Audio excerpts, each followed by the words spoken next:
주의! 본 강의 영상은 네이버 VOD 클래스 유료 강의의 일부분입니다.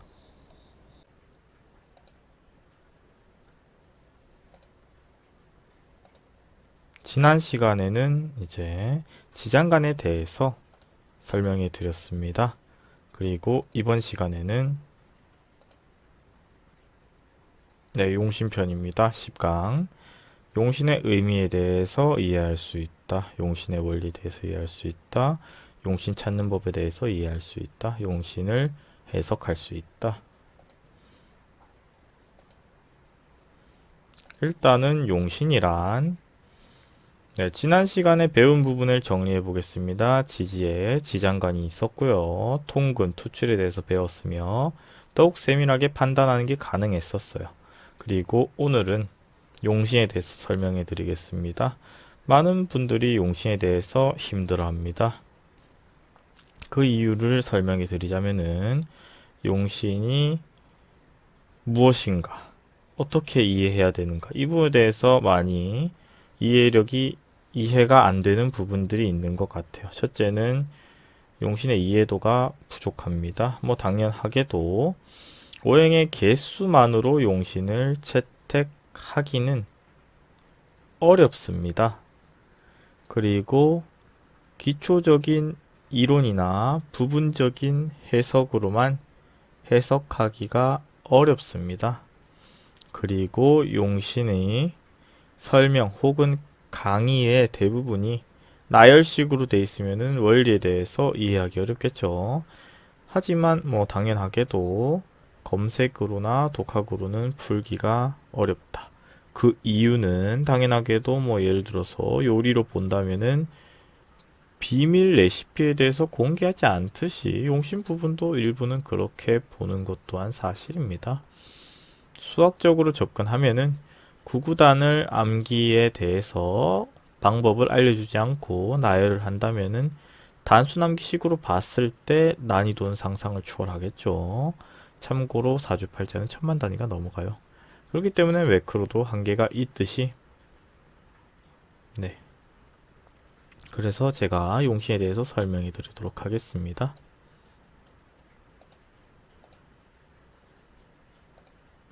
용신에 대해서는 제가 블로그에서 설명해 드렸죠. 사주학도들도 미치게 만드는 요인, 용신차자 산만리. 현역에 종사하시는 분들도 명리학에 대해서 오래 공부하신 분들도 어렵습니다.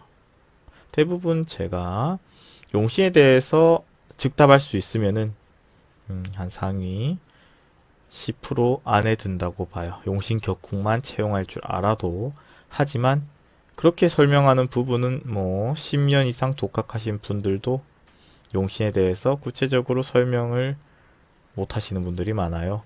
왜냐하면은 아무래도 용신 격국이라는 부분이 난이도가 높은 편에 속하고요. 정통명리의 대부분을 차지하는 부분도 있어요. 그리고 현대명리에서 다른 부분의 답을 찾아내는 부분도 있어요. 하지만 기본적으로 정통명리를 알아야 현대명리 등과 새로운 학파들을 설명하는 데 있어서 막힘이 없습니다. 결론은 알아야 된다는 소리죠.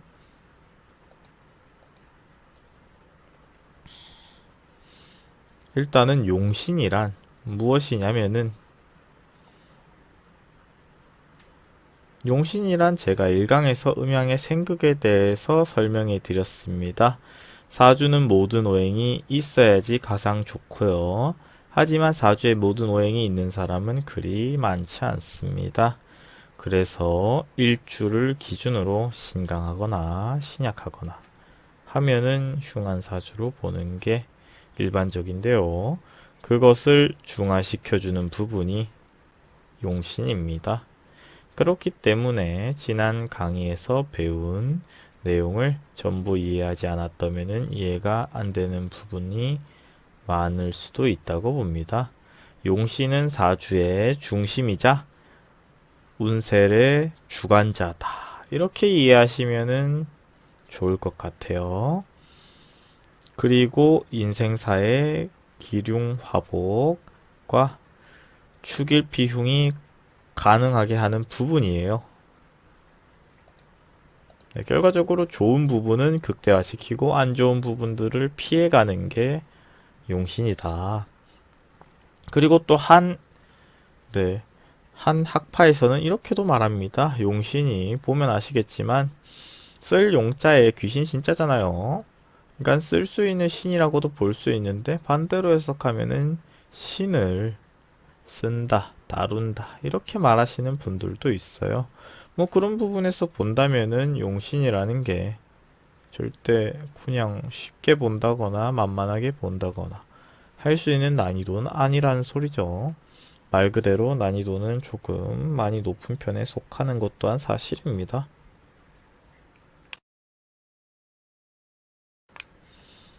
일단은 용신에 대해서 또 보도록 하겠습니다. 첫 번째, 일간을 관점. 일간을 주체로 하고 모든 상황을 균등으로 찾아내는 방법이에요. 그러니까 일간의 신강, 신약에 대해서 기준으로 보는 부분이에요. 그리고 두 번째입니다. 두 번째는 월지의 관점이에요. 격국 이론이며 격국마다 조건부를 변동 사항이 생기는 내용이에요. 벌써 두 가지입니다. 이렇게만 놓고 보더라도 예를 들어서 일간이 어떤 부분에 대해서 그리고 월지, 태어난 월이 어떤가에 대해서 벌써 두 가지 조건에서 봤기 때문에 변동사항이 생기는 부분이에요. 격국은 격국마다 조건 부분이 다양한데요. 정격, 종격, 특수격 합쳐서 100가지 정도가 됩니다. 그죠? 그리고 예시에 대해서 좀 이따 설명해 드리도록 하겠습니다.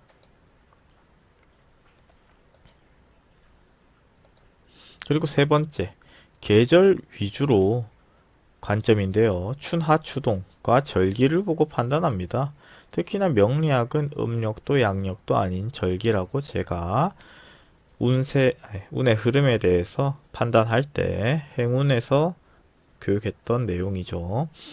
그렇기 때문에 주의하시면서 판단하셔야 돼요. 예를 들어서 환절기 같은 부분을 토로 보면은 안 된다는 부분이 이 부분이죠. 그러니까 두 번째 설명드렸던 월지 격국 이론이랑은 다른 개념이에요. 계절은 또.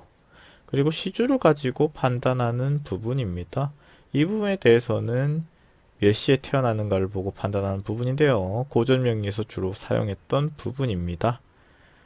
네, 조건부는 심플해요. 요한 12가지밖에 없기 때문에. 하지만 띠와 마찬가지로 네, 명리사들은 채용을 덜하는 부분이에요. 예를 들어서 띠를 가지고 판단하면 삼재 이론으로 보여야겠지만 실제로 삼재가 걸린다고 해도 잘 되는 사람이 있고 못 되는 사람이 있기 때문에 띠만 가지고 보면 안 된다. 이렇게 제가 설명드렸던 부분이 생각나네요.